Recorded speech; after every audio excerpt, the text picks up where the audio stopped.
మీరు నమ్మిన లీడర్లు కూడా ఉన్నారు కదా మీ జిల్లాలో, మరి ఆ లీడర్ల అందరికి వినవించుకున్నాం, అధిష్టానం దగ్గరికి కానీ వెళ్ళి చెప్పే ప్రయత్నం చేయలేకపోతున్నారా? దాంట్లో భాగంగానే నిన్న మాట్లాడింది కదన్నా.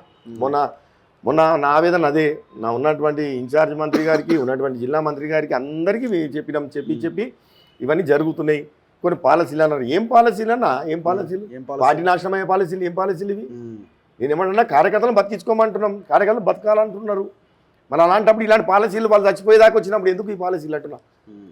అంటే మీ ప్లేస్లో ఉన్న లీడరు ఒకవేళ కొంత ఫ్రస్ట్రేట్ గురై ఇబ్బందికి గురైనప్పుడు వేరే పార్టీలోకి వెళ్ళడానికి ప్రయత్నం చేస్తారు. మరి ఎందుకు మీరు ఇంకా ఈ పార్టీలో కొనసాగుతున్నారు అని అంటే? నేను ఒక స్టాండ్ మీద ఉంటా. నేను కాంగ్రెస్ పార్టీకి పనిచేసినోడిని. కాంగ్రెస్ పార్టీలోనే ఇప్పుడు 16 సంవత్సరాలతో కాంగ్రెస్ పార్టీని అంటిపెట్టుకుని ఉన్నోడిని. ఈరోజు నా కార్యకర్తలు కూడా కాంగ్రెస్ పార్టీ, మేము కష్టాలల్లో సుఖాలలో కాంగ్రెస్ పార్టీ ఎండమని మాకు హక్కు ఉంది. మేము ఎందుకు పోతాం? ఎవరో వచ్చి అప్పటి పూర్తికి వచ్చిపోయేటోళ్ళు అంతా వీళ్ళ గురించి మేము ఎందుకు పోతాము? మేము ఉండి కొట్లాడతాము. మాకు ఆ స్వేచ్ఛ ఉంది, మాకు ఆ హక్కు ఉంది. ఈరోజు నా వాదన అంతా కూడా, నా బాధ అంతా కూడా, నా ఆవేదన అంతా కూడా నా కార్యకర్తను కాపాడుకోవడమే. రేపు స్థానిక సంస్థ ఎలక్షన్లు ఉన్నాయి. రేపు నీకు సగం నాకు సగం పొత్తేంది. ఇలా ఎవరు లీడ్ తీసుకొని గెలిపియాలి? రేపు నువ్వా కాంగ్రెస్ పార్టీ కూడా ఏమని లేవు, నీ సోపతా బీఆర్ఎస్ నాయకులతోని. మళ్ళీ ఇంకా నేను ఒక్కనే కదా ఈరోజు.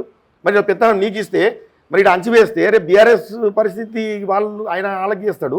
మరి కాంగ్రెస్ వండుకుంటే ఎట్లా గెలుస్తుంది కాంగ్రెస్? నేను అడిగేది అదే కదా. నేను పిసిసి గారిని అడిగిన అదే.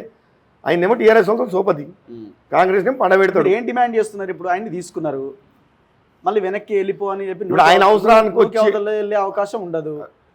ఇంకా ప్రియారిటీ ఇవ్వాలి, ఆయన ఉన్నా పర్లేదు అని మీరు అంటున్నారా? లేకపోతే ఆయన బయటికి నెట్టేయండి అని అడుగుతున్నారా? ఆయన అవసరమే లేదంటున్నా నేను. కాంగ్రెస్ పార్టీకి ఏం అవసరం? అవసరమే లేదు. ఎందుకంటే సరే మీతో ఉండొచ్చు కాక నేను అన్నట్లే, కానీ ఈయన ఎంత దుర్మార్గుడో, ఎంత దౌర్జన్యమో మొత్తం రాష్ట్ర వ్యాప్తంగా ఎప్పుడు టీవీలలో మోగుతూనే ఉంటుంది ఈయన రాజకీయం, ఈయన దౌర్జన్యం. పటాన్చేరులో నిజంగా ఆయన వచ్చిన తర్వాత పార్టీ మేము వెనకపోతున్నాం. అది ఏంది? కాంగ్రెస్ పార్టీ ఇలాంటి నిర్ణయాలు తీసుకోవడం ఏంది? ఇలాంటి దుర్మార్గాలను తీసుకోవడం ఏంది? అంటే ఎట్లా నమ్ముతారు? ఎట్లా విశ్వాసం కల్పించాలి మేము పార్టీని? ఈయన ఇంత అంత కాదు కదన్నా. ఈడీ స్థాయిలకు పోయింది ఈయన కథ. ఒకటే డాక్యుమెంట్, లక్షల గజాలలో డాక్యుమెంట్లు ఈయనవి. అంటే ఏ స్థాయిలో, ఏ రేంజ్లో నీకు ఈయన మాఫియా నడిచి ఉండొచ్చు. మరి ఇలాంటి వాళ్ళని పెట్టుకుంటే రేపు మేము పబ్లిక్లో పోవాలన్నా కానీ కాంగ్రెస్ పార్టీ నుంచి మేము ఎట్లా భరోసా ఇస్తాం? నేను అదే మొత్తుకుంటున్నా. పార్టీ ఖరాబ్ అవుతుంది, కార్యకర్త ఆవేదన చెందుతున్నాడు. దయచేసి పార్టీ ఒడిదొడుగులున్నా ఇలాంటి దుర్మార్గులు అవతల పార్టీ నుండి మా మీద అరాజకం చేసినా జెండా పట్టుకోండి నిలబడ్డాను తప్ప ఇక్కడ పారిపోలే. ఈయన అవసరం ఏందని అడుగుతున్నా.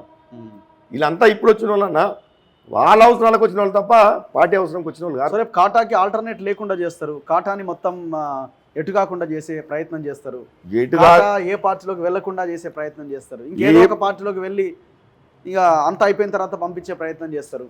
ఉండు ఉండు ఉండు ఉండు అని చెప్పి లాస్ట్లో ఏదున్నా నా కార్యకర్తలు నేను నమ్ముకున్నా, నా కార్యకర్తలు నా వెంటనే ఉంటారు.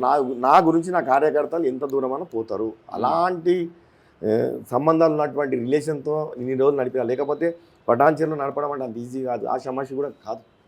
ఇప్పటి వరకు కూడా ఆయన వచ్చినా కానీ ఒక కార్యకర్త కదలలేదంటే నా మీద ఉన్నటువంటి విశ్వాసం, నమ్మకం అన్న నా కార్యకర్తకి. నా కార్యకర్తలు ఆ సత్సంబంధాలతో ఉన్నా. నేను ఏ నియోజకవర్గంలో టీఆర్ఎస్ కేసీఆర్ ఫ్యామిలీతో గూడెంకి ఇంకా సంబంధాలు కంటిన్యూ అవుతున్నాయా? 100% 100 కాదు 100%. అంతా వీళ్ళంతా రియల్ ఎస్టేట్ మొత్తం వీళ్ళంతా సహచరులే కదన్నా. అందరు కలిసి పనిచేసిందే కదా, అందరు కలిసి పనిచేసి చేసుకుందే ఇదంతా. ఈరోజు మళ్ళీ తనను పంపించి అది కాపాడుకోనికే, మరి ఇదంతా కొంచెం ఉన్నదాన్ని కొంచెం కాపాడుకోనికే మళ్ళీ ముందు పంపించి పోయి చెప్పమన్నట్టే ఉంది కదా ఇది. ఆయన నిజంగా అంత ఇష్టంగా వస్తేనో మరి కాంగ్రెస్ పార్టీ ఎక్కడ బలోపేతం అవుతుంది? ఆయన తీసుకొని ఈయన తీసుకొని అందరిని తీసుకుంటే కాంగ్రెస్ పార్టీ బలోపేతం ఎక్కడవుతుంది? మీకు కావాలి కదా దానికి ఆన్సర్ చేయమని.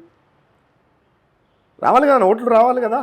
So what next? మరి ఏంది మీ ఆలోచన? ఏంది? ఏం లేదు, నేను ఒకటే అధిష్టాన్ని అడిగిన, పార్టీకి నేను లాయల్టీగా ఉన్నా, పార్టీకి నిలబడ్డా, కార్యకర్త నా వెంట ఉన్నాడు. ఈరోజు అక్కడ అవసరం పూర్తికి వచ్చినోడికి పెత్తనం ఇవ్వద్దు. ఆయన అవసరానికి వచ్చినోడు, ఆయన కేసులు మాఫీ చేసుకోవడానికి వచ్చినోడు, అలాంటి ఈరోజు ఉంటాడు, రేపు వెళ్ళిపోతాడు. పార్టీని మాత్రం రేపు అట్టడుగా నాశనం అయిపోతుంది, దాన్ని కాపాడమని చెప్పి నేను విజ్ఞప్తి చేస్తూ ఉన్నా. కాబట్టి ఆయన విషయంలో మళ్ళీ ఆయన అవసరం అయితే పార్టీ కాడ లేదు, ఏమాత్రం ఆయన అవసరం లేదు. ఇప్పుడు వాళ్ళు అట్లే ఉంటారు, మీరు ఈ 4 ఏళ్ళు కూడా ఇట్లే గడుపుతారా? ఎందుకు గడుపుతాం? నా కార్యకర్త గురించి నేను బయటికి వెళ్తా, నా కార్యకర్త గురించి నేను కొట్లాడతా. ఈరోజు అదే చూసిన, ఏ మనిషికైనా ఒక లిమిట్ ఉంటుంది, ఏదో ఒకటి చేస్తారు, కార్యకర్తలను కాపాడుకోనికి పిలిచి మాట్లాడతారు, చేస్తారంటే నేను పిలిచిరు. పిలిచినప్పుడు నా ఆవేదన చెప్పిన, ఈరోజు ఒక వ్యక్తిని ఆయన తీసుకొచ్చినప్పుడు నన్ను పిలిచి వాళ్ళ మాట్లాడాల్సింది వాళ్ళ ఉంటే ముందున్న పిలిచి ఆప్షన్ మాట్లాడి కలిసి పని చేయండి అని అంటారు. కలిసి పనిచేసే ప్రసక్తే లేదు అని కుదరదా? ఆ రోజు చెప్పినా ఈ రోజు చెప్తున్నా. కుదరదా? కుదరదు. రేపు ఎల్లుండి ఇంకా ఏడాదైనా ఇంకా 4 ఏళ్ళైనా రేపు కొట్లాడేది నేనే, అంతే. గూడెం ఫైటింగ్ చేసేది నేనే, కలిసేదే లేదు. తాడో పేడో తెలుసుకునేది కూడా నేనే. ఈ రోజు అవసరాలు పుట్టి తీరేటోని కాదు, ఉంటే అట్టనే ఉంటాను నికాసంగా. రాజకీయాల ఓటమికి వెళ్ళడం అని నడుస్తూనే ఉంటాయి. కానీ క్యారెక్టర్ అమ్ముకొని బతికే అంత పరిస్థితి కాటా శ్రీనివాస్ గౌడ్ లేడు. ఆ భరోసానే ఈరోజు కార్యకర్తలకు ఇచ్చి నిలబెట్టిన ఈరోజు 10 ఏళ్ళ సంది కాంగ్రెస్ పార్టీని బతికిచ్చినాడు.